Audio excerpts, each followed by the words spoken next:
my way, never out of my lane. Feel like you the one and I'm on one. So what it's gonna be? Baby, squad up, we finna go deep. Riding on a team, got what you need. Baby, won't you keep me company? Give me something to do when I get lonely. I got something for you when we get home. If you let me put it down, when I hit the town, you should light on. What up, what up, what up? Hey. Hey, y'all. Good evening. Happy Monday. With another episode of the Humble Baddies podcast. I'm your girl, Ashley Nicole. I'm Alexis Welch Stoudemire. And I'm Sharelle Rosado. And we are the Humble Baddies. I miss you, Lex. I miss y'all. What's going on, ladies? Everybody busy traveling. Yeah. Living our best lives. That's right. Are y'all back home? What's the vibes? I'm back home. I'm back home. Yes. Sharelle. I'm not back Where yet. in the world is Sharelle? Sharelica, I love that. It's like I'm traveling. I'm just traveling, living my best life. Enjoying Cape Town. Okay. Yeah. South Africa. Gorgeous, right? Mm-hmm. It's cold here, y'all. It's winter. It's going into winter now, so it's been crazy. Like I wasn't able to enjoy, but I still did some amazing things today. I went to the gun range, and tomorrow in the morning I'm going on a safari in less than 3 hours because it's 2:00 in the morning here. Wow. I'm so jealous. That sounds so fun. Have you been to Tabletop Mountain yet? We rode up, but we didn't go all the way up. The gun range was like midway through, but I can see Tabletop Mountain right here. Yes, I love it. I have the perfect view. Yeah, South Africa is beautiful. It's a ton of history there, especially the fact that it was, a port as well for slaves to pass through. So it's a lot of history there. The prison there with Nelson Mandela, another spot to go to, museum. So enjoy. Love Cape Town. Love it. Yes, I'm loving it. We're gonna have to come back and do a girls trip here when it warms up. Yeah, they have good wine too. Oh yes, the wine. I went to the one of the wine forums day before yesterday. Yeah, Stoudemire, I believe they have a ton of wines out there. I'm getting into the wine tasting and all of that. Because every time I be trying to order bottles of wine, you be looking like good. So now find your wine so you'll know which one when we start popping bottles when you get back home. Absolutely. Yes, I love that. What about you, Lex? Where you at in the world? I know what it's like to be on a tour as far as being either a musician or a basketball player because I went from Miami to LA to Chicago to Indiana, and then back to Miami, all within 4 or 5 days. Oh. Just a whirlwind. Okay, but I was with Monique on her first stop of her book tour, since she's from Monique Rodriguez, who just released her book, The Glory to Her Story. So yeah, shout out to our girl Mo. Yeah. That's where she's from. And so we just were there in support of her and just to see everyone line up and her family and friends, just be there to support her. Got some Garrett's popcorn. So shout out to Chicago and some Harold's fried chicken. So those in the Midwest know what's up. So it was just good to go and took a tour of the warehouse and just really and tapped in with family and friends that I saw along the way. I ran into a girlfriend in Chicago that I haven't seen in a while, but we've known each other for over 20 years. My girl Sarita, and then I got to see my nieces and my sister in LA. So just good times, just to keep hopping and everything. That's beautiful. To show up for our girl Monique like that, and then be able to see your people too. I can't wait to dive into that book. I meant to bring it to Africa so I could read it, and I accidentally left it, but I'm about to get into it. Yeah, she has an Mine's is at the amazing house story. waiting for me. I haven't An started amazing it yet. story. So y'all go get that, everyone, and support, because it is just she's a good person. You know, she's our friend, and she just really means well and has a great spirit and a great businesswoman, and just, you know, I'm happy for her. And so We're humble. happy for her. That's what I love about Monique. She's so humble and she always support, small businesses. So shout out to our girl Monique. Let's give her the support back the way she supports us. So The make sure humble y'all go get a baddie copy of of the that book. day, okay? Monique Yeah, Rodriguez, right. the glory to your story. Go out and pick that up now. Absolutely. It's on Amazon. You can order it off Amazon. Yes, yes. Absolutely. And you, Ash? Well, I just got home. Sharelle drugged me to this wedding in Nigeria. Not drug. I mean, I'm glad she did. We got invited to a wedding. And, initially I was like, well, I just left from Nigeria, so I'm not sure that I will be able to make it because it's not like Nigeria is right down the street. Of course. But pause, Ash, before you go further. I was Uh-oh. like, Ash, girl, you need to do something strange. You need to do something strange for a little bit of change for Phil, girl, because I'm about to ask you to go to Africa, and he ain't finna let you come to Africa again. So I'm gonna need you to spice it up, do what you gotta do, so he can say yes. And did. Throw a little razzle dazzle in there, He was well taken care of. Okay. Sent me right on my way. And I was back in Nigeria with my girl Sharelle. And I had the time of my life. I'm so glad I went. I'm so glad she talked me into going, because the experience of a lifetime, honestly. It was amazing. We were invited to one of the biggest weddings of the year. It was a Tanzanian singer, and our friend Choma, her sister, was the bride. And I mean, they showed up for this couple like I've never seen anything like it. I mean, feel like the whole country showed up, okay? And so I didn't know what I was showing up to, honestly, truly, but they did. And they got me right on together. I'm talking about they made me a dress in like 2 days. Wow, hair and makeup. Choma, she literally laid out the red carpet. She put it together. Beautiful. We didn't have to do nothing but this. Okay. in that. But I'm talking about the people there are just so talented. The designer made my dress in like 2 days. I mean, the makeup artist, the hairstylist, the videographers, the photographers. I mean, everybody was just so kind and so welcoming. Like, it really just made the trip that much more amazing. And I felt like we needed a redo of Lagos, because Ashley was like, I don't know about this. I think this is my last time coming. I probably will come for that. I said, Ashley, just trust me. You have to give it another experience. And I promise you will love it here. Yeah, right. And this trip. You was right. That's good. You was right. Lagos. It was amazing. I love Lagos. I love Nigeria. So good. And we got to go to Abuja too, which was another city in Nigeria. So it was nice to experience like a different area. We went there for a birthday party, and child, they was live. That party, that's the biggest birthday party I'd ever seen in my life. Imagine like a conference center for a birthday party. And everybody dressed to the nines in gowns and tux. With nothing but millionaires and billionaires. And everybody Black. Beautiful. We love to see everybody it. Black and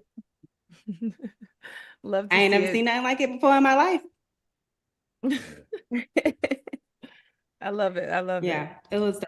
We'll get back to that, because we do need to talk about that. But everyone's Easter was good. Easter was good. For the most part. I went to church on Saturday so I could relax on Sunday. That was good. I had a relaxation day. This is my first time ever having a relaxed Easter.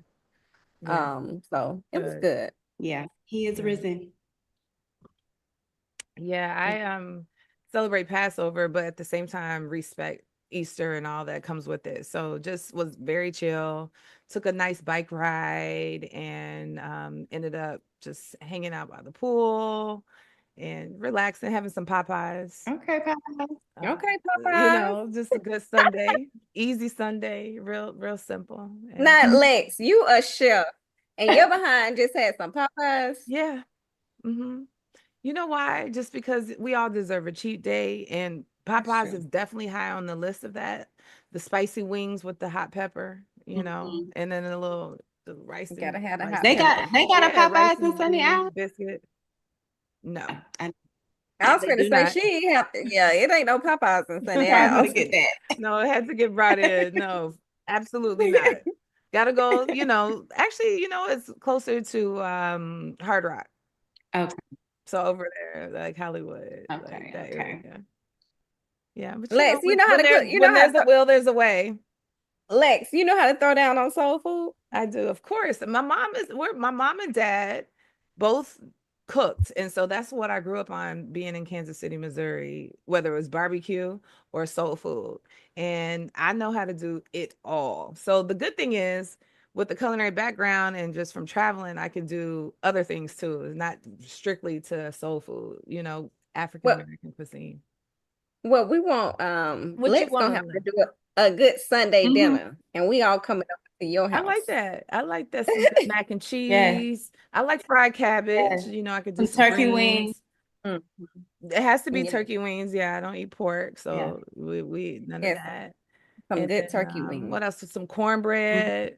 I might can give you a run for your money on the turkey wings, Lex. I'll be the judge if y'all want to, you know what I'm saying? Okay. I know how you do yours too, Real. I remember that recipe. I remember. Don't be telling my recipe now. No, that's a good recipe. Yeah, I won't put it out there, but we should. Okay, I got a question. Do you make your cornbread sweet? No, I do not. I like sweet cornbread.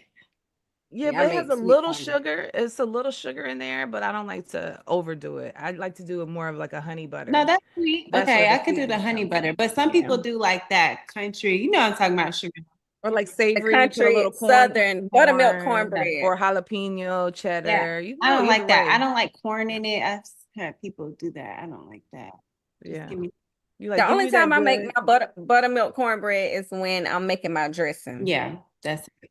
Oh yeah. Okay. That's how I was raised too.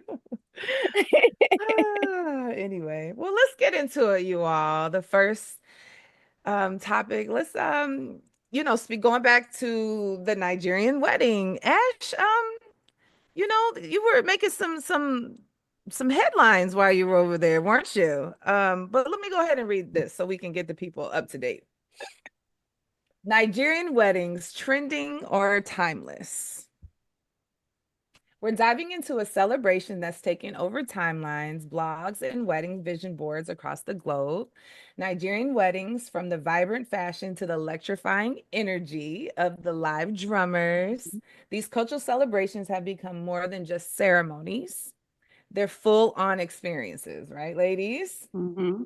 This past week, our very own Sharelle and Ashley found themselves in front and center of one of the most iconic events. And let's just say the blogs are buzzing. Ashley was blown away by the vibe. She's now considering a full Naija style vow renewal for her 10-year anniversary. But it raises a few questions we're not afraid to tap into, ladies, are we? So I see in the comments, let's just ask this question. Is it cultural appropriation or appreciation when non-Nigerians go all in on a traditional Naija wedding? What do you think? Okay. So, first of all, I made a story at the end of the night after the wedding explaining how I had such a good time at the wedding. And I said I wanted one because I just loved everything about it. Mind you, I was also a little tipsy. Okay. Not a little. From celebrating. Yes, a little tipsy, a little jet lag, a little, just talking. Okay. It's late night, in the middle of the night. I'm just talking. So it was really just me being excited and just, you know, trying to share like how much I loved the experience, how much I loved just being included in such a beautiful celebration. Um, and so maybe my words weren't like perfect or whatever, but I also don't think they were disrespectful. And I think most people understood that. And I feel like the people that we met and haven't met, just the people of Nigeria in general, have just been so welcoming. And so that's why I felt so comfortable even saying something like that, because, you know, I read the room, you know what I'm saying? They were very welcoming. They, you know, opened their arms to us in ways that I would have never imagined. You know, they really hosted us and really laid out the red carpet for us. So it wasn't, I don't feel like it came from a place of, you know, me trying to take something away. It was me feeling included. It was me feeling like I'm one now. Like you were Yes, I'm a home. part. Yes. Yeah. So that's where, you know, that statement came from. So for me, it's very much appreciation. It's very much like I love it so much. I appreciate being included. Respect the culture, Yes. respect, you know, respect what it is. Like how y'all celebrate a wedding. It was just beautiful. I didn't mean to cut you off, Ashley, but Yeah, go no, ahead. I agree. Like it's very much respect. It's very much like, wow, this is beautiful. Like I'm honored to even be here to witness this, you know. So for me, it's not appropriation. Um, and if I were to even, you know, go through with such celebration, I don't think I would mean, you know, taking their culture and trying to take it as mine per se, but just, you know, the way that they do things there is beautiful. And I would want my family and other Black people to see something like this. I want them to enjoy it and experience the way we did it. And that would be like my reasoning for even wanting to share something like that, you know?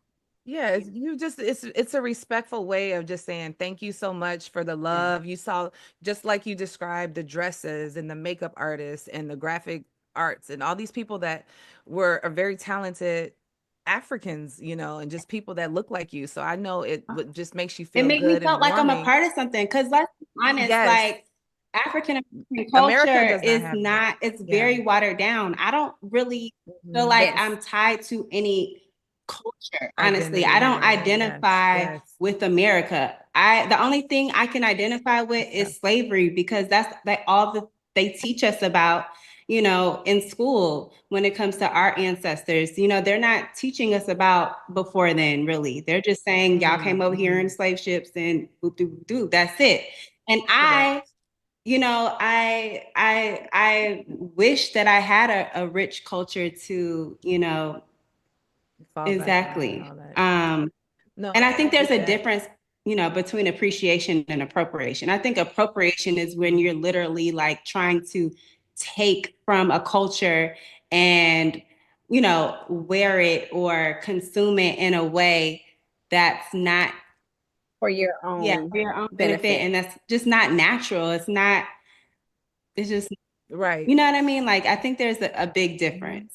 And I'm Black, okay? My people are, if they not Nigerian, they from somewhere close over there, okay? Listen, I agree. look, Ashley, you already know what I'm finna say. I'm got 26% Nigerian. Okay, but I'm 43.1. Period. Nigerian. The So real I'm Niger really girl. Okay, so that's what I'm saying. I gotta do the testing that you did, because I guarantee you it's high up there. no, it's DNA. Your DNA is not like mine, so you're gonna keep the same No, percentages. but I did a different. What DNA testing you This did, is Lex? not a competition about who's the most Nigerian. It's not. Okay. It's not.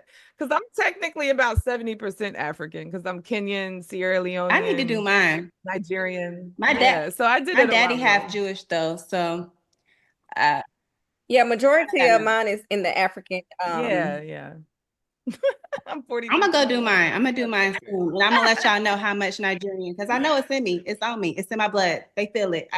No, but American. we just don't, as African Americans, Ashley, to your point, we really just have, I mean, we talked about soul food earlier, you know what I mean? We have that is very American, is very African American, but it comes from the fact that, Africans brought over barbecue, for example. So that just kept that going, as well as using seasoning and different just different ways because we got scraps. So we had to use all of the pig, Exactly. all of the vegetables, all of whatever. So whatever we just made these dishes and then had to put all that good love in there and that good soul in there. So that's how we have soul food. But I get it. We have jump in the broom. I feel like that's an African American tradition in a wedding, but nothing like what you guys have seen. It's just hard to have trying to find that identity. So I understand appreciation because you're like, if you want to hire, there's wedding planners that this is all they do.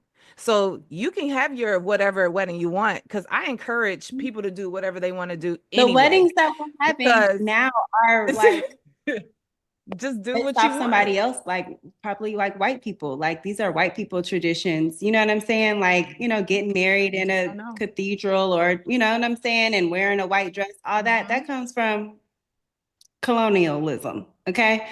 You know what I mean? So like, why would I not want to tap into my own roots? I mean, I do need to do my research. I get but it. My first wedding was like that, very just like traditional in the sense, and I had to do this, and you have to invite these many people, and then you should be spending X amount of dollars, and you should be doing this, and half the people I don't even talk to anymore. Actually, more than half.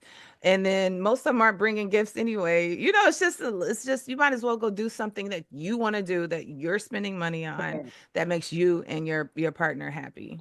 And I feel turn up. I feel like too, if we say we did weddings like how Nigerians do their weddings, it might be more people wanting to get married. I mean, not saying that should be the reason, but the way that they truly celebrate love, like they literally have 3-4 weddings on a whole nother experience. They have like 3-4 weddings. They have events all week, for the mother of the bride. They have praise and worship. They have events all week long. And to me, that's special. That means that they really love and respect and cherish like the union of a marriage.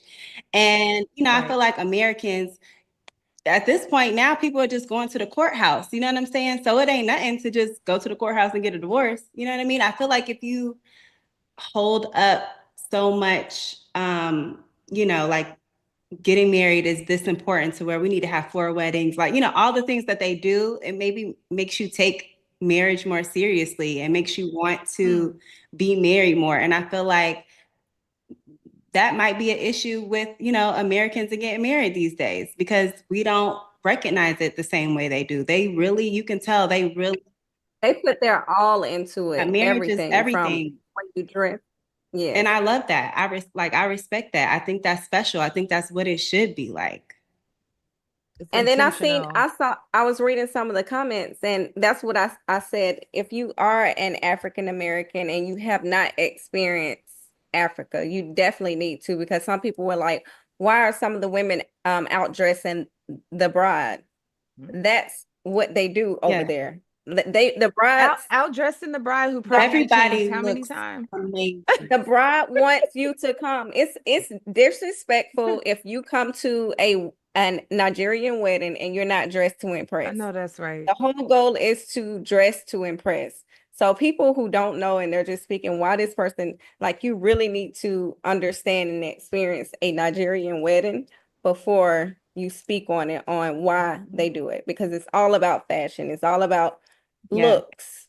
It's like a whole nother, it's like showing respect. I think it's like, I want you to show up for me. You need to come looking your best. You need to come with a stack of money, like this big. I mean, they was bringing out boxes of money. Okay. And which is part of the celebration. What you call it? How do you call it? Spraying. They call it spraying. So we call it and they do it so respectfully, just like this. Yes. Is it pouring like good luck and just like they good were spraying fortune? $100 bills. I love that. See, that's something that we would love to have in a the Americans will be talking like they at the strip club. And look, your family will have their bag. picking it up, put it on. Open it up. Exactly. Look, They'll you run didn't out with have it. to- They will run out You with didn't it. have to worry about that over there. You didn't have at that wedding. You didn't have to worry about nobody picking up stealing your money, baby, because everybody had it. Yes, but and it's for the bride and the groom. That is hilarious. Yeah. It's an amazing thing to see, and I'm inspired. That's really what it is. Like, I'm inspired. And for my, 10-year wedding renewal, like, or vow renewal, I want to be inspired because I can make it through another 10 years. You know what I'm saying? I need that. That's I right. need to see a visual of, like, yes, let's celebrate love. Like, marriage is a big thing. It is a big commitment. It is spectacular. Like, I need that inspiration because, marriage is forever, honey. So I need to continue to be inspired. And that's exactly what that wedding did for me. If anybody want to know. Exactly. I love that. It was So so it beautiful. basically is set as is attending this wedding set a standard of what you like you aspire to in a way, just how everyone showed up, the love, the tradition, the ceremonies, The everything. food, I mean, the florals. I mean, first of all, everybody wore this. The dancing, the That music. is mind-blowing to me that everybody got the same fabric. Like, can you imagine us trying to get everybody the same outfit together? That's hard. And these people literally got the same fabric and then went out and got these beautiful dresses made. I mean, and all of them, and no everybody's time. dress was different but beautiful. Wow. Like, how creative. To me, but then very much cohesive. Yes. Everyone was like, because I think that has something to do with like the tribal colors or something to do with wherever they're yeah, it does. But let me tell you, baby, because I don't know how they do it. The dresses, I still have marks on my stomach, on my back from the corset in the dress. Snatch. Snatch.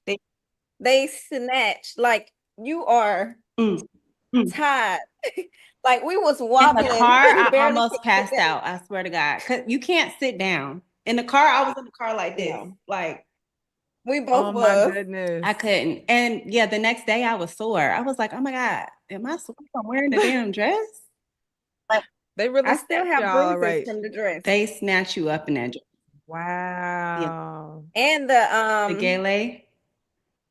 The gele. I don't want to mess up the name. My ears back. Oh my goodness. Ears. It snatched everything. So, okay, they're not playing. They're not playing. It's very much, put together. They snatch you up. You got to show up and show out at these events. It's very uncomfortable, but it's worth the look. You look amazing. You looking everybody look good. Everybody. Even like the older women, like the older ladies of the family. They look good. The guests. Oh, the aunties. The aunties who are not playing no games. Okay, dresses, snatched, hair, lashes, booty, full makeup. I love that. Everybody. It's just something everybody need to go see.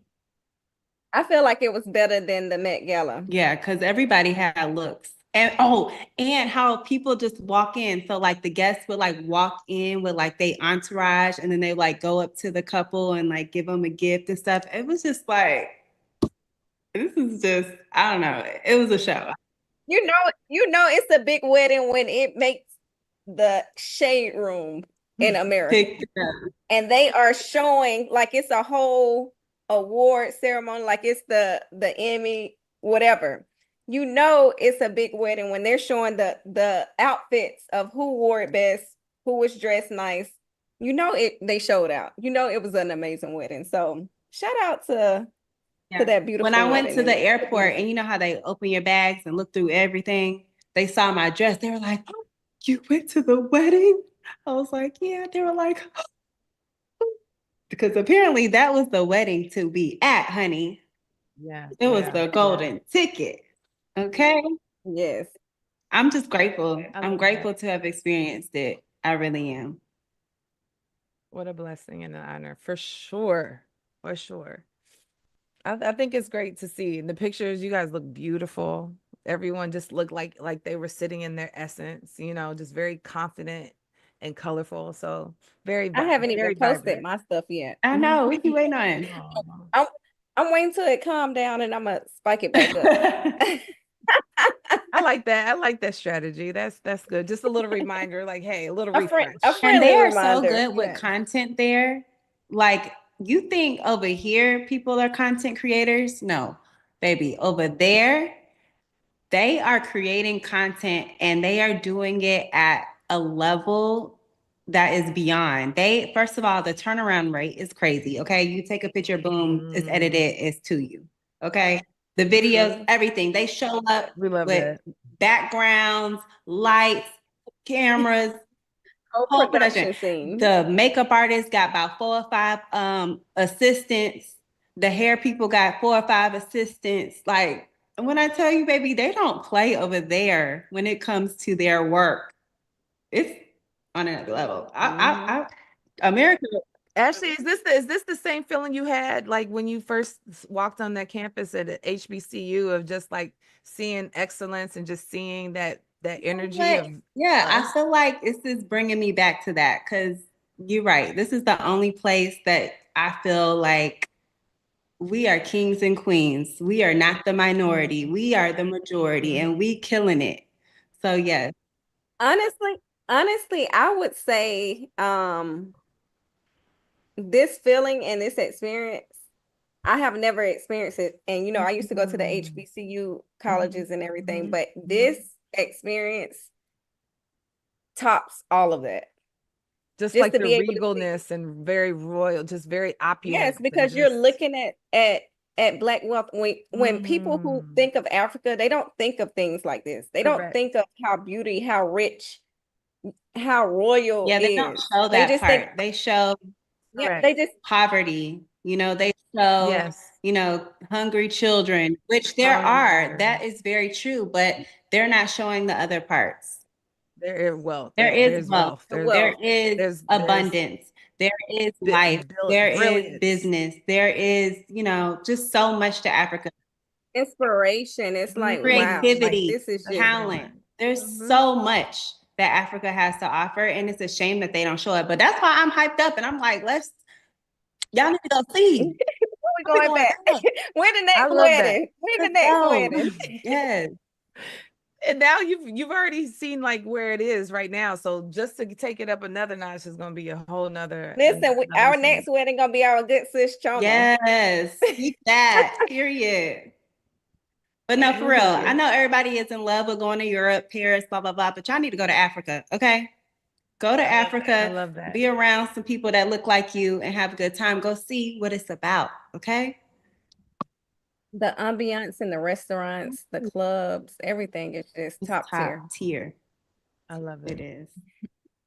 Love this for y'all. Yes. All right, enough. We're gonna let y'all, enjoy our stories and our pictures on our amazing time in Africa. Now it's time to get into our next topic, and it is trending all over social media right now, you guys. And it's kind of like Kanye has his issues or whatever, but it's like I feel for him. It's sad that how he's coming out, but it's so many issues with this, and so many people have so many Black men are dealing with this and are not speaking out about it. So topic 2, we're talking about Kanye's confession: trauma, truth, or tactic. Kanye just came out with a new song called My Cousins. Yeah. Cousins is about my cousin that is locked up in jail for life for killing a pregnant lady a few years after I told him we wouldn't look at dirty magazines together anymore.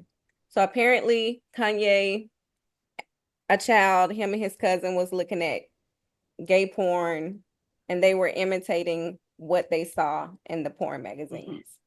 Perhaps in my self-centered mess, I felt it was my fault that I showed him those dirty magazines when he was 6, and then we acted out and we saw.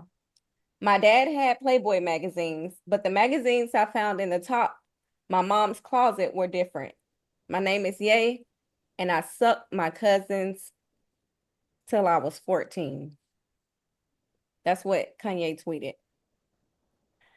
Wow. Did y'all listen to the song? Yeah, I listened to it.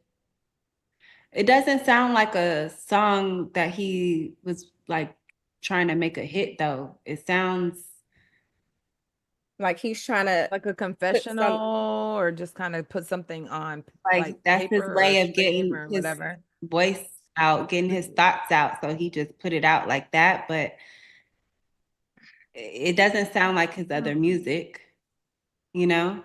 Um, no. and I don't know. I feel like every other week he's doing something wild, you know? Right. So it's almost like this is becoming, I hope, I mean, it's like bittersweet because you hope that he's basically trying to put something out there to like, that was been in his spirit or whatever to let out. I hope it's, you hope it's real just so he can almost get help for it. You know what I mean? But then you hope it's not real because, it's such a heavy topic. So I hope he's not trying to just really trigger other people. But at the same time, in our Black communities, we are taught to be silent. No one talks about anything. We keep it inside, especially Black men, to compress it, to really just be like, Man up. just sweep, yeah, man up, be tough. And so the masculinity side of it is there's a lot of our men that are just holding a lot of this hurt pain inside of them and have not have gotten it out yet.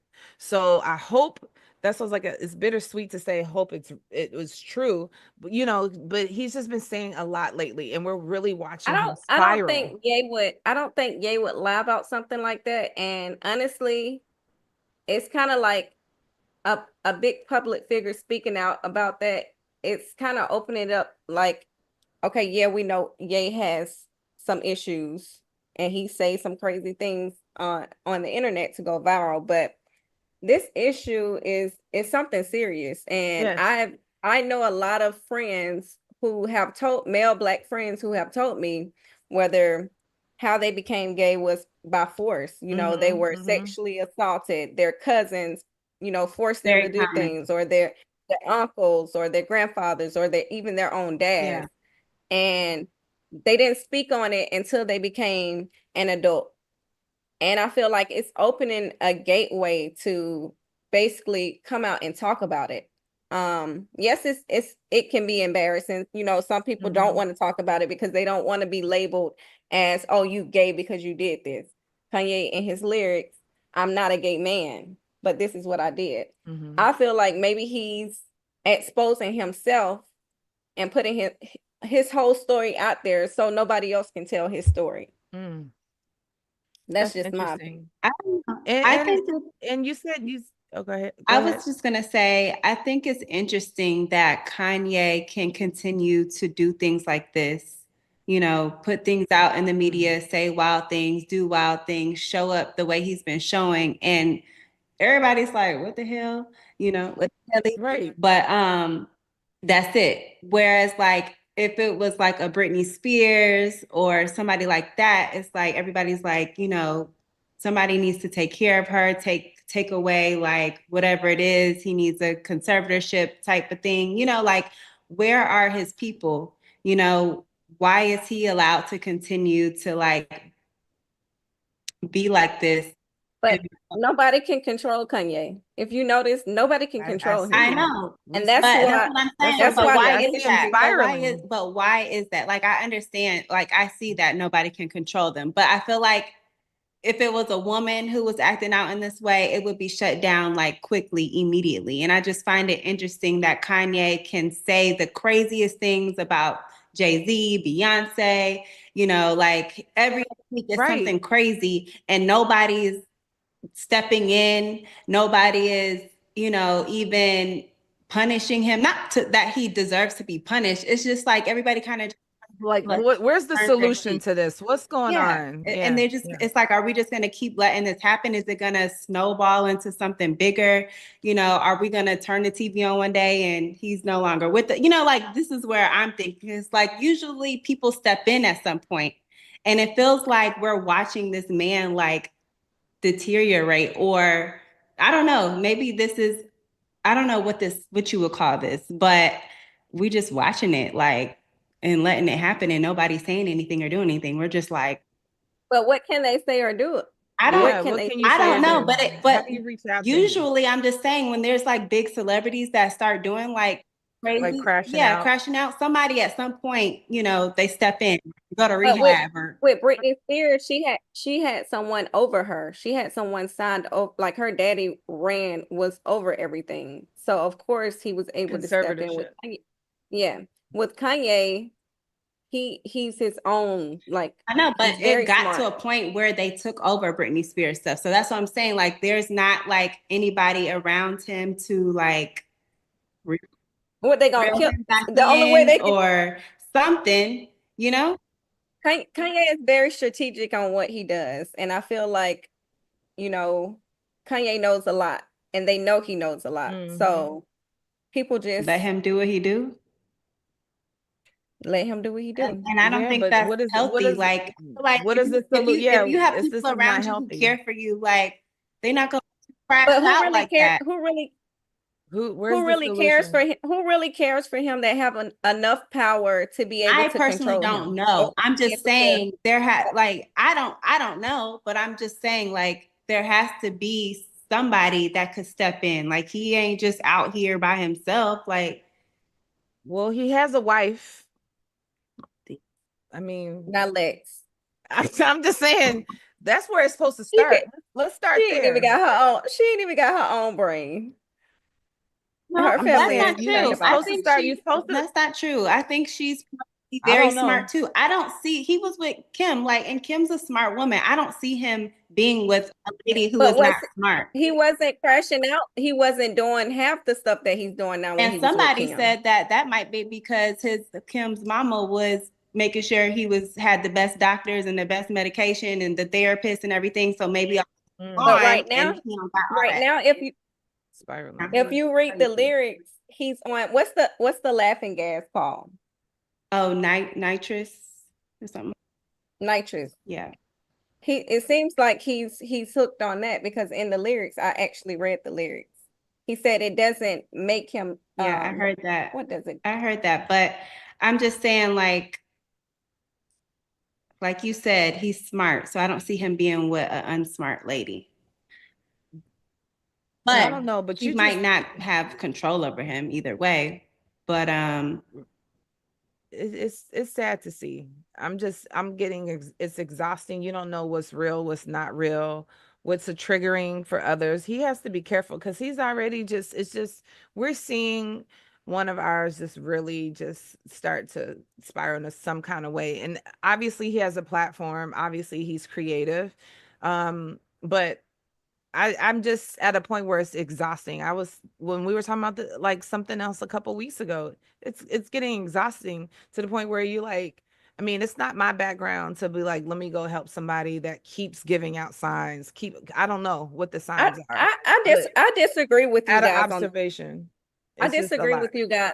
I disagree with you guys on this one, and I Okay. just feel like, you know, he came out. He had a powerful, vulnerable moment. And I feel like people are judging him based off this song. I didn't say anything I feel like judgmental. I just said, where are his people But- to help him through this? Clearly, he's going through something. But maybe Let this is him his crash way. out. Are we going? So do you call this crashing out because he come out Yeah. publicly with a song Yeah. saying The what he pattern did? is the patterns are we're It's just patterns it keeps before, getting but worse. we're speaking on this This is a song. part of a This pattern. song, though. For sure. We can't just take this out of all of it. Like we have to look at it as a whole. And as a whole, it seems a little Right. crash outy to me. It doesn't seem like a sane person. It doesn't seem it's giving crash out. It's not giving. I'm gonna take my I don't think it's platform giving and make a crash out. song and tell the world. We were okay with him. We were Not okay with giving- him when it was Katrina saying President Bush doesn't care about Black people. He came out and did that. Then the whole thing with Taylor Swift going up and taking the mic. We've seen Yeah, this those are bad over behavior. time, But though. we're It's speaking getting on worse. this. We're speaking on this. I don't feel like Correct. it's this situation, him coming out with this and expressing what he did. I feel like this is a way I'm letting it I out. don't think we can Like, this is separate what I this did. from No, what all he's been It's not doing. about it's not about separation. We can sit here and judge someone all I'm day. not judging him. Judge someone. I didn't I'm not say judging anything him. about Well, we this. can say they have patterns or whatever, but I feel like at this moment, Kanye is speaking out. He's expressing what he went through, his childhood trauma. This is what I did, but I'm not like this. So now it's opening up doors for men to be able to speak on it. And it's okay. I'm not gay, but this is what I went through. I reenacted what I saw, but I'm not gay. And a lot of people, a lot of young Black men have dealt with this and they're afraid to speak up about it. I don't know. I mean, if it helps men, if this song helps men come out, great. But I still feel like he's crashing out. I don't think. It's just I feel like he's having a vulnerable moment and he's speaking out about it. He's speaking out about something that he's not talking about anyone else. He's talking about what happened to him. So what about all these other vulnerable moments where he's saying no one's caring about him, nobody's this, I shouldn't have had kids with his ex-wife. You know, it's just one thing after another.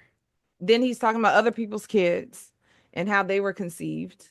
It just comes from a place of I hurt. understand. He has has had some moments. He's like, we know there's something going on there. Everyone knows it.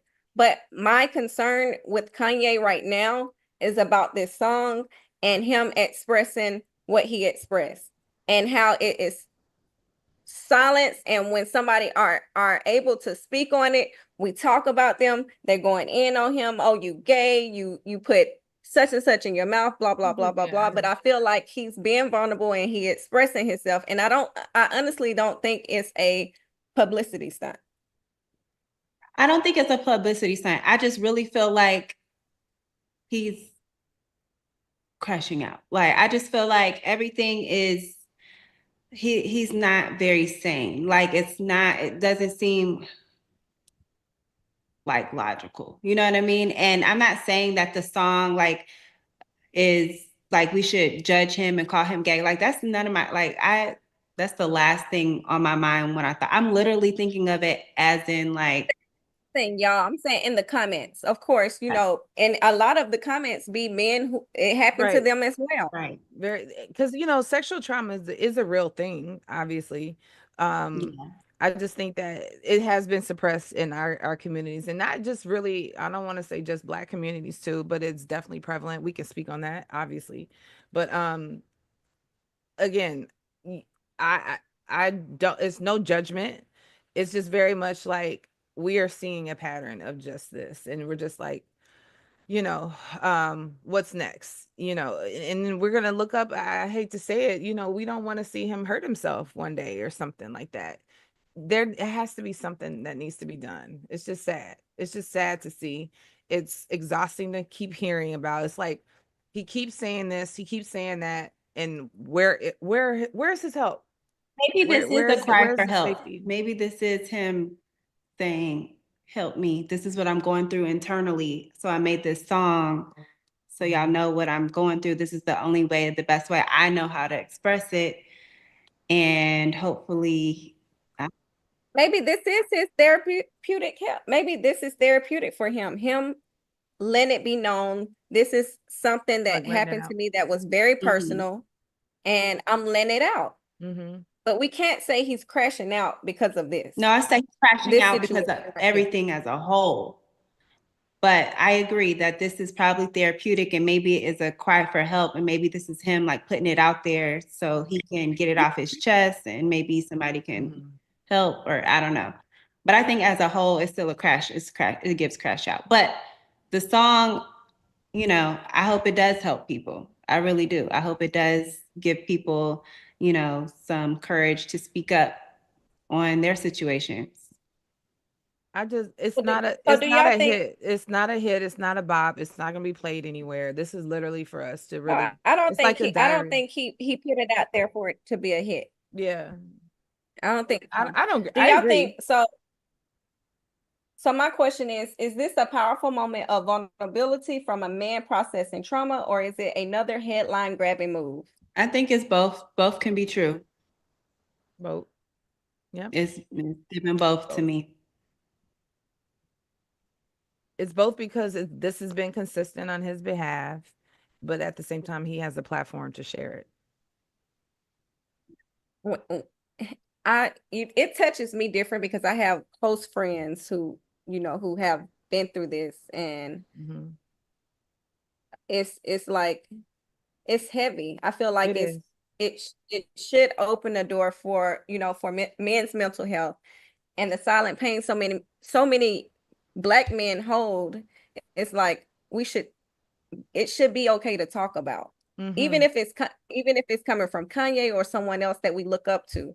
I feel like this right here, it should lead to a serious moment for Black men to get help and be open to speak on it and heal from it. Because it's so many that are suffering from this. It is. And it's not just, male on male. It's definitely women that are babysitters and, the other side of the family that are forcing these men into like having sexual energy early, and taking their virginity. I think some rappers just put out about how they, had sex early on, with an older woman. Like that's a lot of men's stories with losing their virginity. And then they get over sexualized. Exactly. So for sure, this is a conversation that definitely needs to be, brought up more often. So I agree from that standpoint. I just think that Kanye is still very a performative person. So I still think it's both. It's like the boy who cried wolf, you know what I mean? Like he was just saying he was the sheep herder and the wolves are coming. And everyone's like running to go make sure, and there was no wolf. And then finally when the wolf came, no one was there. So we don't know. Yeah. But is it brave or performative for Ye to share something this traumatic through music? I think it's both. Ain't that what we just said? I think it's both. It's both. It's both brave, because I'm sure he was. I mean, that's brave. That's a brave thing to say, and to say it the way he did, just outright blatant. Period. I honestly don't think for this. I honestly don't think any other artist would have been able to get away with something like this. Music artists would have been able to get away with something like this that is a high profile music artist in the rap industry, because with Ye, even he's the only, like Ashley said, he's the only one that can go on a rant and say the most outrageous things and people still respect him. You're right. He's the only one that can say something like this very outlandish and have people and still not get canceled. Yeah, because he said a lot of he said a lot of stuff. He didn't hit every group. Yeah. That's why I say it's hard to, if somebody has a past of saying things that were cancel worthy. I don't even believe in cancel whatever culture, but when you say things to offend people so often, and you say things to make headlines so often, I think it makes something like this come off performative, even though it can change lives and it can open the doors for conversations. It still gives performative. But I mean, if that's what it means to, make changes happen and, and make people talk, then so be it. But, you got to look at who the messenger is. Maybe he's putting it out there before somebody else try to attack him with his deepest dark secrets. My question is, why is it so difficult for men, especially Black men, to open up about sexual trauma? It's just, to me, it's very generational, as far as embedded in our culture in general. Auntie and uncle and them would come on home, or somebody would be, it's the war veteran sometimes that came back and a cousin over there lost his mind, from the war, but we just leave him over there. Or it's very much keeping in the house. We're going to figure this out together. Stay silent. It's just really much became, I feel like, just a generational silent killer of suppressing your thoughts and not having therapy either.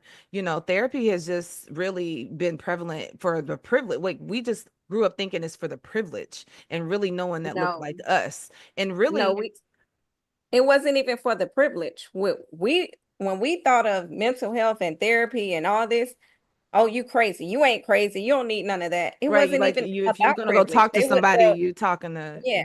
yeah, Or you ain't telling our family business. You're not about to go correct. spread out. It's just generational curse. It's very It's much heavy, have that heaviness. And what people are doing is they are really, it's abusive behavior. And so mhm, now and it goes off of being physical with your children, as far as, like, reprimanding them and using, physical force. All these things were embedded in us, especially just because we would be whipped for talking, we would be hung for talking. So it has just kept, that's just that little vicious, silent, you know, energy that is just prevalent in a lot of these households. And now it's like, I feel like almost our generation is more like talkative about it. We're talking about it. We're gonna go to a therapist. We're seeking it out. Where our children are just like, it's very normal. Like, this is just a part of exercising my brain.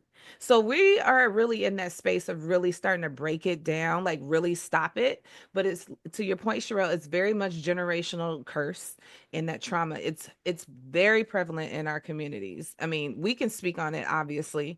I'm sure it is in a lot of other communities too, but we know how that is because we know the right. people. We know, just don't say nothing leaves this Right. house. You almost feel intimidated. You know what I mean? You almost like, I better not say nothing. I'm gonna be in trouble with my family. And we But see, hold our family to a high standard, I so it's just correct tough. I correct sometimes even like the elders in my family when they Mhm. still think, oh, hush boy, stop talking back. And no, don't tell him to hush.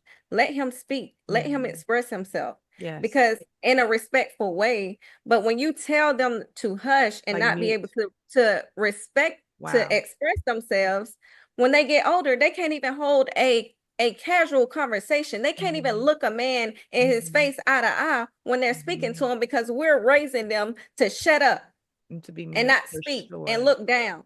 My Yes. boys, hold your head up high. Yes. Look them in the eye when you're talking to them. Yes. When you have a conversation with me, I want you to look me in my eyes when you're talking to me. Express yourself Mhm. and lift Mhm. your head up and your shoulders up high. That confidence for sure. And another part of that, the other side of it is crying too. Mhm. You know what I mean? You better not cry. Yeah. You a Oh, punk, you weak, you soft. All these things no. are just put and embedded verbally, just like darts into the spirit of really essentially parents that are now trying to care for kids and bringing that same trauma. But yeah, we stopping that for sure. We have to break it as parents and Hmm. if you are seeing your family or friends or if you're dealing with it, stop it. Stop telling your kids to be quiet. Stop telling them to stop talking back. Let them express themselves. Yeah. Yeah, They have a voice. They have an opinion I'm here because for you're that. setting them up for failure if you Hmm. don't allow them to express their feelings You're right. Because and what if they start have an at a issue with young the age. boss or somebody? You're right. Like, I'm not gonna talk to them in their eye. I'm not gonna. You're right. It becomes very much, you know, repetitive. Yeah. And then Yeah. just to So add you have to on, just to add on to what y'all were saying, it also starts with, telling your children nobody touches your body. Nobody sees your Mhm. body. Your body is your body. And just being very open about like your body parts, don't be calling it a pocketbook. It's a vagina, it's a penis, you know what I mean? Because once you start giving it little nicknames, it makes it light and it's not light. This is my body. This is my body True. part. You're not supposed to touch that and be vocal about it. And, Mhm. those are conversations as soon as your baby know, yes, understand what's going on. especially if You you have leaving them. your child, in somebody else's care. Like they need to know nobody else touches you there. Nobody else looks at you there. These are conversations that, parents need to have with their children. Parents need to have with grandparents, whoever's going to be watching your children, you know? And hopefully that will help, so that we don't even have to get to the, childhood trauma, with any kind of sexual, stuff like that. But I agree with what y'all said. It's generational. It definitely starts, yeah, it definitely starts with having those conversations with your children and telling them, speak up. If anybody touch you, speak up. Don't let nobody finesse you into thinking that it's okay to touch on you. Correct. Exactly. Yes. Very important. Is this something that should have been kept private, or does sharing it help with others? Sexual trauma. You mean with Kanye or just in general? With Kanye and just in general. I think it's With Kanye, helpful. for sure. I think it's always helpful because it does spark something that somebody can maybe, if Kanye can do it, I can do it. Just obviously not in his way, but very much like, let me say something now.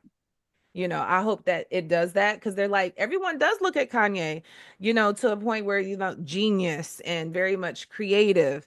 But at the same time, it's like, as iconic, very much in our generation and just in our world in general, he's up there.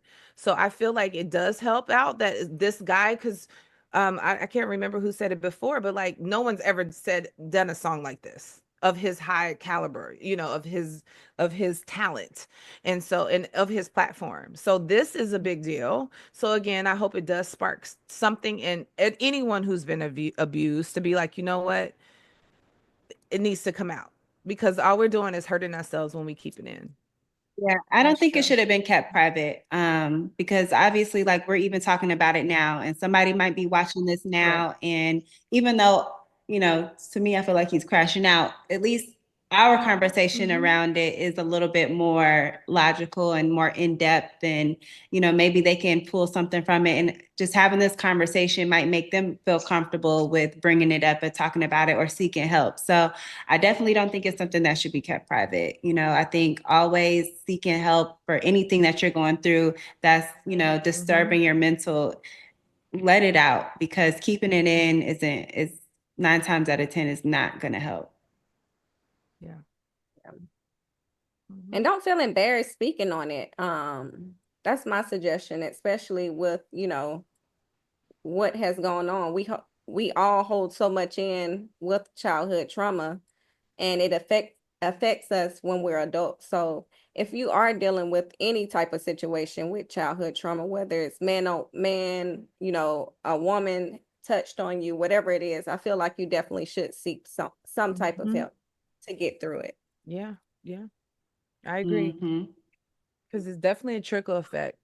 If you don't stop it and just suppress it, then it trickles down to your seed. Yeah, that's true. Well, we hope Kanye gets the help that he needs.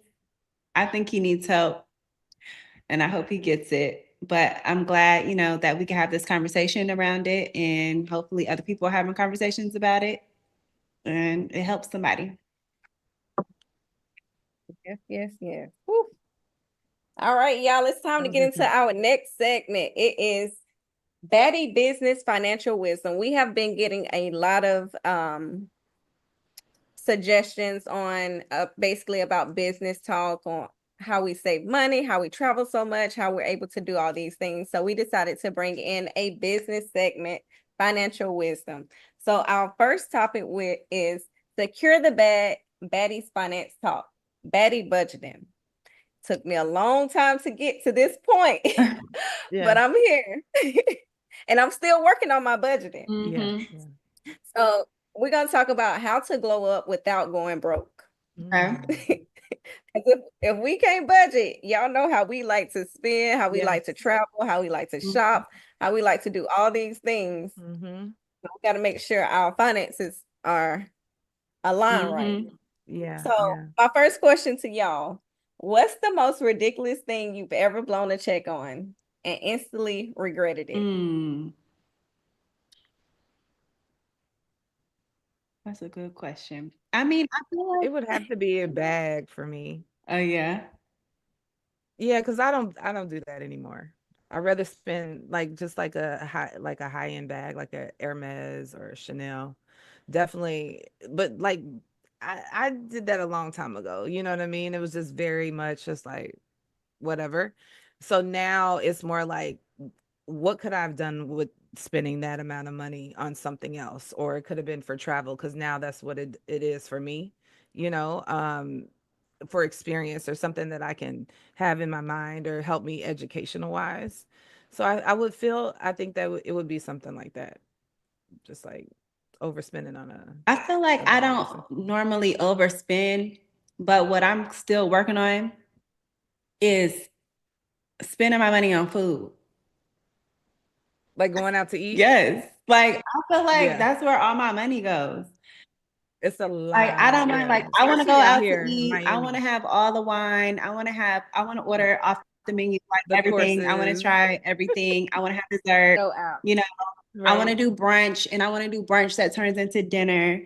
It's like, I don't know. All my money just goes to these restaurants, and it gets expensive. Dining for sure, and entertainment. Throw them concert tickets in there too. Yeah, so I just feel like at the end of the day, when I look back at where all my money went and it's on food, I'm like, damn. Like I get mad a little bit because it's like I could have just cooked at home, for and that it is cheaper to get groceries, but now we are in this, and the food be better when you cook. Of course, and you have more. But like if you look at it now, eggs are $8-9. Exactly. You know what I mean? We're going to Ashley house to get our eggs in a few months. Yes, we are. Yes. I'm like, I need a dozen, please. But I really have to get a dozen brown eggs. I really have. Today I want blue eggs. You did?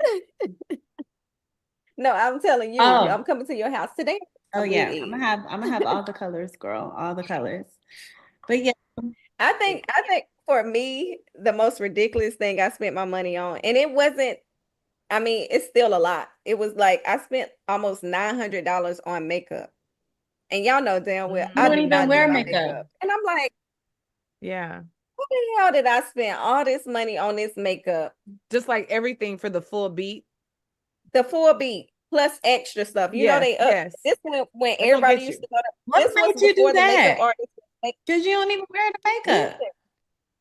This was before makeup artists were makeup artists. This was when everybody. Y'all remember when we used to go to MAC and get our makeup done? Yes.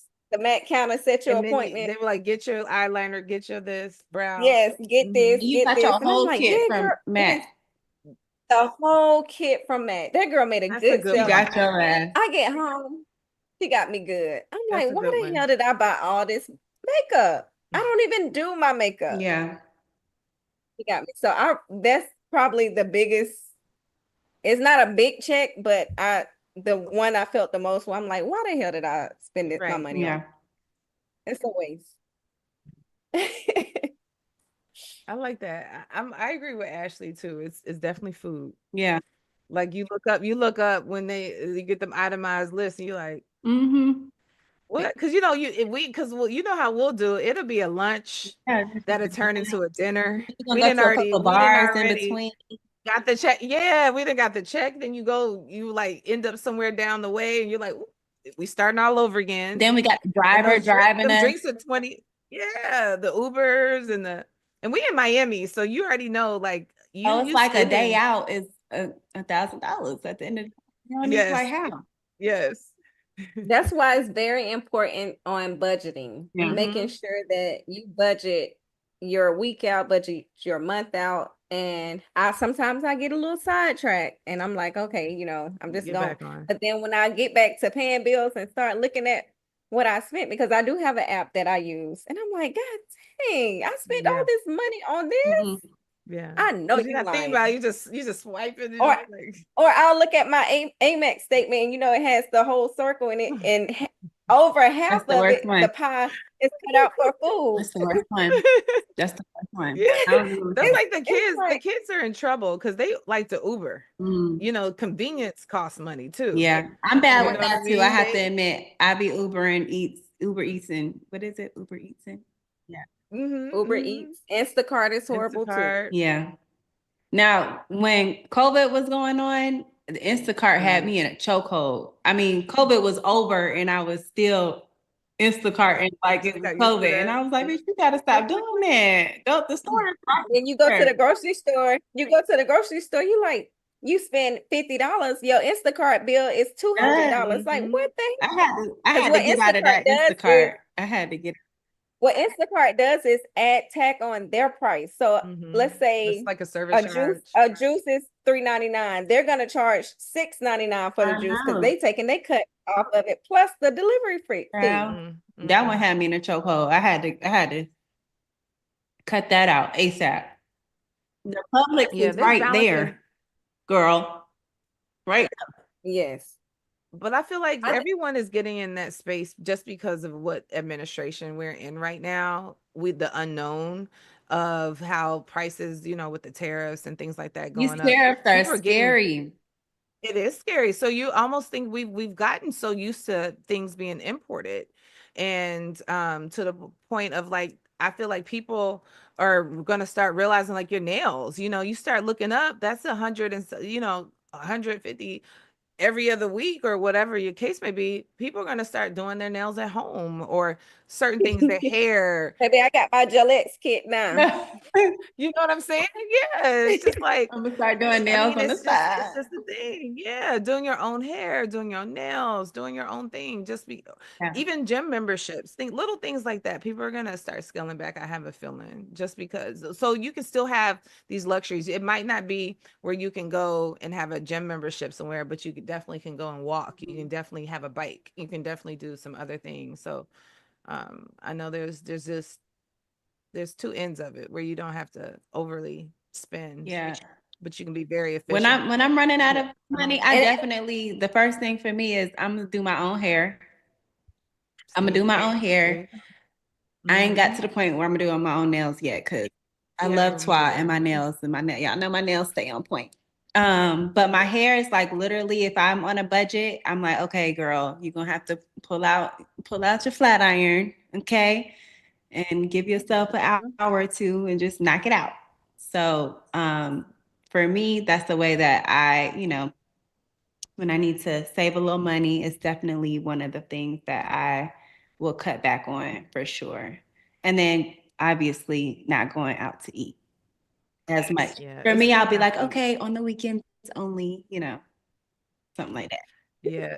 I remember one time, it was everyone's birthday was every week we were going somewhere, and then it was like probably like Christmas, Thanksgiving, like from that period of like November, and then all of December, and then right after that, January, we were just like nonstop, and I'm just like, whoo, there it goes. Yeah. The money's going away. But budgeting. That's why it's very important. It's very important to budget, and ways to help with I feel like ways to help with budgeting is your credit card do offer free apps. One of the apps that I use is Mint. It tracks everything, and it also link your bank accounts, and as well as your what you spend, as well as your credit score. So Mint is easy for tracking. And another one that I heard about, I haven't used it yet. I don't know if you ladies heard of it, Clio, for the girlies who want to sass with their savings. Clio is another. I never heard of that one. But I never heard of that one. I'm gonna have to try it out.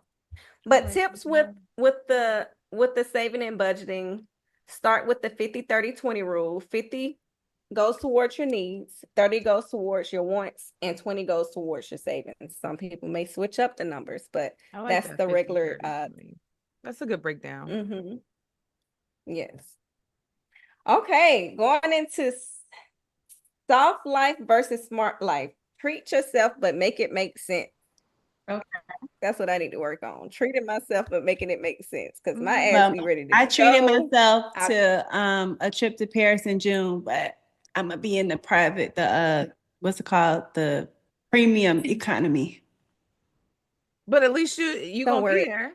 I'm gonna be there. Don't worry, Ashley. I'll bring you snacks. I'm gonna be there. No, you in premium economy, you still get wine. Okay, you still get snacks, okay. So I'm gonna be good. Okay. Okay. But I wasn't paying $10K. Not this time. No, $10K is crazy. $10K to fly to Paris is crazy. No. This ain't my first time going to Paris, child. I'll see it when I get there and be asleep. Yeah. So Ashley, when when you book your flight to Paris, did your wallet cry? When you spoiled yourself on your trip? No, not in premium economy. My wallet would have been crying if I had to book the first class for $10,000. Then I would have been crying. The wallet would have been crying. The pilot would have been crying. Everybody would have been crying. Okay, but we're gonna be happy. I feel like my wallet still cried. I mean, so we are going to go to Beyonce concert in Paris, and I was like, when the tickets came out, we booked the tickets, got them away, booked our hotel room, and we was in Africa. I was like, Ashley, we haven't booked our flight yet. What we gonna do? We started looking at them tickets. The economy flights was expensive, but it's a whole lot better than 10K. France is very expensive. Like even just the hotels to be centrally located, you know. So I budgeted. Okay. La Maurice. Because for 10K, child, we can do a whole bunch with 10K. Yes, you can. Yeah. Yes. Start up a whole new career. I like to travel. So it is, even if I might not be in first, it's definitely like I'll splurge on the hotel view. If we're by ocean, then I like to see the ocean if I'm traveling. That is more important to me than how I will get there. Yeah. Yeah. I have to be comfortable though. I cannot, like, I have bad knees and I just can't, if it's a long flight, yeah, I just can't do it. I'm gonna have to be very comfortable. But the seats that we book are comfortable. It's the one behind Delta One, right, Ashley? Yeah. And they still give us all the wine we want, everything. It's gonna be good. The seats go back a little bit. They don't go back all the way, but they go back. Not a sleeper. Yeah, it ain't a sleeper, but you can put your head back. That's all I need. Listen, them tickets were still expensive. They was like $4,500 just for that. They're still high, but 10K, baby. Yeah. No, can't do it. I'm trying to go back to Nigeria later this year, so. Daddy December. Lex, you gotta come with us. I will. We can't let you miss out on the next trip. Since y'all been there, you know, the lay of the groundwork is done. It's easier now. I can just show up. You know what I mean? You guys know. I'm gonna be a citizen by the time you come, Chad. I know that's me too. I'm gonna have my Nigerian passport by the time you come. Please, I would love that. I want to go because now you guys, you do know enough people now to where it can be. You've shown us it's safe. It ain't enough people. We know the right people. I know. We know the right people. Noted. Noted. All right, you guys, let's go into the next one. Building that exit plan when it's time to bounce. Whether it's from job or a lease, how to plan your money moves before you dip. This is one that I can relate to. And you guys are going to be shocked when I tell you guys this. What I did to transition from the Army into my real estate company. Okay.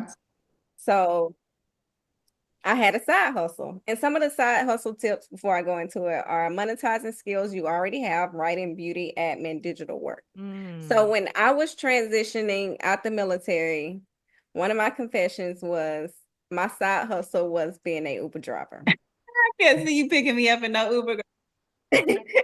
I swear I like that. Listen, y'all, I was a hustler. I was working for Remax Bayside. I was still in the military. I can talk about it now because I ain't in the military. Y'all can't get me now. I would literally bring 2 patrol caps to work and I would leave one on my desk because our compound was so big. So I would leave one on my desk and act like I was still at work. And you went to the bathroom or something? Yeah, like I went to the bathroom or I went to the other building. Lunchroom or something. And I would leave, so I would leave one on my desk and I would leave work. Lunchtime, if I'm not going to close on a house, I would go Uber drive, like pick up in that area, Bayshore and all that. That's where the money at. They would tip good. So for a good, 6 months before I opened up my brokerage, I was hustling Uber driving, using my commission checks. I used one of my commission checks to start up my real estate company. I registered my business. It took $1,200 just to start up my real estate company. I registered my business. I found a office lease that was a nice little size where I can put me a nice desk decorated, and that was $600 a month. And I got my whole little startup. So I spent a total of 1,200, got my insurance, and then I just started marketing, and I would use that money once I had everything set up and I was able to move into and transition into my real estate business. I stopped Uber driving. But that was one of the things I did to help me be where I'm at today. I love that. Oh, Humble beginnings. yeah. You are humble. Okay. So how did you, okay, so then when did you know like you were going to be done with the army and you were ready to fully like transition into real estate? So a lot of people, I speak on it sometimes, but I was diagnosed with PTSD, and I had a bad back from jumping out of airplanes and, being deployed to Afghanistan twice. My ears, I was just jacked up. And one day, my daughter was like, "Mom, you're not the same person anymore." I used to have rage and everything. And I was like, I'm not the same person I was anymore. Like, the military really changed me. And I went to go, talk to a therapist. At first, I was like, "You don't know what I've been through. How you gonna tell me what I'm going through?" Like, very defensive about it. And I gave it another try. And I had a talk with myself. I said, if I'm not fully a full leader to lead my soldiers, if I'm not 100% well and not fully capable to lead my soldiers, I wouldn't want a leader like that. So now it's time for me to I've done my job. I did what I had to do. So I went to go get therapy, cope through everything that I went through in the military. And my doctor suggested that I medically med for it. So I medically retired after serving 12 and a half years. And it was probably one of the best decisions I made, because I feel like a lot of people just stick in that situation or stick in that position, that job, because they're comfortable and it's an easy check. And it's not fair and it's not right especially if you're a senior non-commissioned officer and you're leading soldiers, because you're not guiding them. You're not leading them in the right direction where they need to go, because your mind is not there. So for me, I didn't want to be selfish, and I knew it was time for me to hang it up. Okay, wow. So were you also like financially like stable enough, based off of like having the side hustle in which you had saved up already, or like was you just like, I'm finna just do it and figure it out? Like, was you already saving? I mean, I was guaranteed, in the military, it's guaranteed income. It pays your BAH, you get food allowance. It was a comfortable income. No, I wasn't able to live the lifestyle that I'm living now, but I was comfortable. Yes, I was scared. Once I transitioned, because I'm transitioning to be an entrepreneur, my own boss, and I didn't have anything else to depend on. It was just me taking care of my kids. So it was scary, but I couldn't look at it like that. It just made me work harder and go harder after what I really wanted. And my ego was high because I wanted to prove people wrong, like who was like, "You're crazy. You're getting out after 13 years. What are you going to do? You'll fail." Like, I was hearing all those things. So it was my point to prove people wrong who were telling me that I was crazy for doing it. So I really didn't look at it as, I knew I wanted to be successful. So I focused more on that than worried about what if this happened, or what if, because it's going to happen. You're going to fail at times, but it just makes you work harder. And that's what I did. Okay. It all worked out. It worked out, child. I'm living my best life now. Do it. We love that. So, the next one. Do y'all have any side hustle tips? It don't have to be now, like when y'all was younger, or. Well, I'm about to start selling these eggs. That's a good one. I always think it's always just good to like take classes. There's a lot of free online classes too. So it's just whatever you can to just keep your brain wired to just like what's next. It's always a learning curve. Like even just learning something like just let's just say something like, I don't know, I'm just thinking editing something, or it could be, it's just so many different things you can learn and have a side hustle on the side, you know what I mean, and get some residual income. I do feel like it's necessary for those that need, another income where they could do it from home or just whatever you're good at. So I just like to always educate myself on something, use these free classes, get advice from those, and just really just do your best to like really perfect yourself of who you are and keep your brain like functioning and just trying to improve yourself. I think those are some keys too. Yes. Well, that's great. I'm glad we were able to discuss a little business into our segment, because people need to learn, people want to listen, people want to know our story. So let's go into our last segment of the night, and it is, before we get into our Humble Baddies mail, it is listener confessions questions. What would a baddie answer? So you guys know every week we're going to start taking questions via our stories. So if you have a question, make sure you follow us on IG to ask your questions. Our producer will randomly pick 5 questions and we will respond to it. So let's get into it. Mm-hmm. Ashley, you want to read the questions? Okay. Question number 1. Can a man be too emotional, or are women just conditioned to avoid vulnerability? Can a man be too emotional, or are women just conditioned to avoid vulnerability? I think it's all about tone. So anybody can be emotional, even male or female. I think it's just about tone, being aggressive or being very mild, whatever your tone is, or being, disrespectful or passive aggressive, whatever the case may be. To me, it's tone. That would be I think the key is knowing how to express yourself, knowing how to express your emotions, because you don't want to be emotionless. You don't want to be with somebody who has no emotions or doesn't know how to show emotion. So I think just knowing how to express it and showing it in a healthy way, being able to communicate what your feelings are, being able to, if you're frustrated, being able to, say that you're frustrated, but still being a very respectful person. It's just all like you said, tone. Yeah. That's good. We were going to read 5, but we got to wrap it up. Okay. 5 questions, but we got to wrap it up. So let's get into the Humble Baddies mail. And next time, if y'all have any questions, we're going to make sure we're able to answer them. So Alexis, you want to go ahead and take over the Humble Baddies? Hi, ladies. Right. I love your show, podcast, and I'm a huge fan of each of you as women and baddies who are thriving and doing it so well. I'm 36 years old. I'm currently renting my place here in Chicago. I love, love, love my apartment. It is my first apartment on my own without a roommate, and I have created a little home, and it's so convenient for my job, friends, leisure, etc. 1 month ago, I was told my rent was going to go up by $400.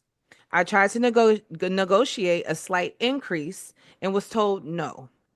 I'm torn between staying here and paying the increase, which would make me be on such a tight budget, and that is not how I want to live. My other choice would be to move back in with my parents. I have budgeted and could probably save 15K in 6 months. If I do so, that is hopefully I can buy my own place. But I'm risking my independence and convenience that I made. My parents live 1 hour away. Moving here 4 years ago, I envisioned having found a partner to split costs, move in together, etc. It almost happened, but didn't work out. What would you decide to do? I'm torn between staying and feeling so tight with money and staying another year hoping to find a partner. Or do I move in with my parents, save money, and then come back 6 to 9 months from now?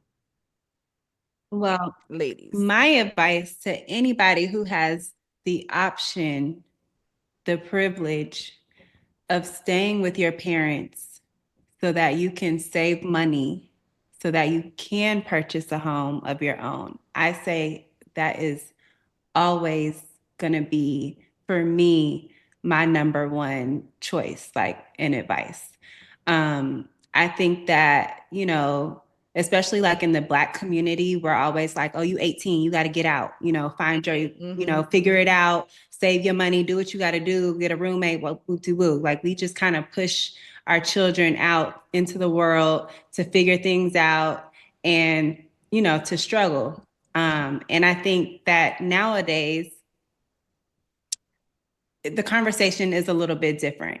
You know, we don't want our children to struggle anymore. Like, yes, we want them to be able to go off into the world and be able to, you know, take care of themselves and be successful and, you know, be able to be out in the world without, you know, us having to do everything for them. But the world is not set up for that. Like the way things cost these days, it's impossible for you to, if you in college, you can't go out here and, you know, make a living. 9 times out of 10, you're going to be in debt from college. You know, rent is sky high. And, you know, we're in real estate, and I will always tell people, like, you're throwing your money away paying rent. Save that money. If you have the you know, privilege to be able to live with your parents, you know, help them out around the house. Maybe give them, you know, some money here and there for whatever. You know, I'm not saying like be a freeloader at all. What I'm saying is stay at home. First of all, that's the safest place you could be anyway. So for me, like that's always going to be like safety. Like, I don't know, I'm always going to say be with your parents. Your parents ain't going to be here forever. What's the rush? My babies ain't gonna be babies forever. So what's the rush? I'm not trying to push them out into the world. Like, stay home, save your money, use that money for, you know, your down payment on your own place instead of, you know, trying to pay for rent, because that's a waste of money. So that's what I would tell, you know, our humble baddie. That's good advice. Reader. To me, that's the best option. Save your money. It might be a little uncomfortable for a little while, but to me, that's the best thing to do. For sure. With your mama. Yeah, that was great advice. Thank you, Ashley. Yeah. Well, we hope you take our advice from our humble baddie, Ash. What was her name again? Did she say her name? She didn't say her name. It's just she's from Chicago. From Chicago. Unknown sender from Chicago. Anonymous. Until next time, you guys, that is the end of our show. Thank you guys for watching, tuning in. If you have any questions, suggestions, or just want any advice from us, make sure you guys hit us up at contact@humblebaddies.com. Our producers will make sure that you get it. Make sure you follow us, subscribe, like, tell your family, tell your friends, go over to YouTube and hit that subscribe button. Until next time, make sure you follow me. I'm Sharelle Rosado _ on Instagram. I'm Ashley Nicole on Instagram. And I'm Alexis _ Stoudemire on Instagram. And follow Humble Baddies Podcast. Until next time, guys, we're out. Good night.